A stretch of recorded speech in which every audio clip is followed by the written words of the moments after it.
Before we get into this war, let's make sure everyone understands what a scooper is, and no, I'm not talking about the contraption you use to pick up your dog shit in the yard. Honestly, you can't even compare many of these people to that, as most of them aren't nearly as reliable or as useful as a pooper scooper is, but I digress. A pulp culture scooper is someone who spoils or leaks unreleased information on an upcoming project first.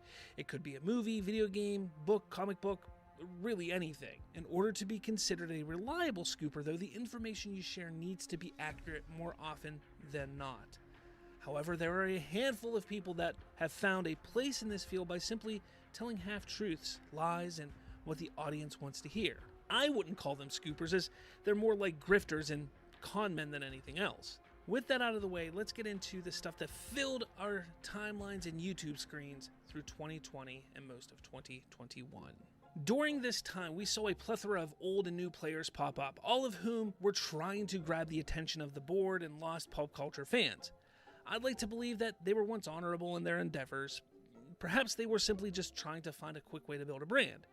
Sadly, though, it became clear quite quickly that accuracy, honor, and dignity were not at the forefront of many of their minds. Some names you may have seen during this time are Lightcast Podcast, Real Anarchy, Geekosity, The Culture Nerd, Beyond the Trailer, Daniel RPK, Small Screen, Mike Zero, Syllab Dole, Giant Freaking Robot, Making Star Wars, and We Got This Covered. Now, mind you, some of those names are 100% grifters, while some are legit scoopers who have sources within the industry and have been at the game for a number of years in some capacity. Regardless, though, it was during this time that these names began popping off across all social platforms. You couldn't scroll through comic book Twitter, Facebook, or YouTube without seeing a number of these names showing up in your feed. The problem is not any one or two of them was ever reporting on the same scoops or leaks. Most of the time it was conflicting reports, which became the setup for the pulp culture scoop war. You see, during this era of pulp culture fandom, the audience was clamoring for any and all information they could get on canceled and delayed projects. The state of DC films being in flux due to management change, Marvel was heading into the post-Endgame era, and Star Wars had television in its sights. Fans were itching for anything they could sink their teeth into.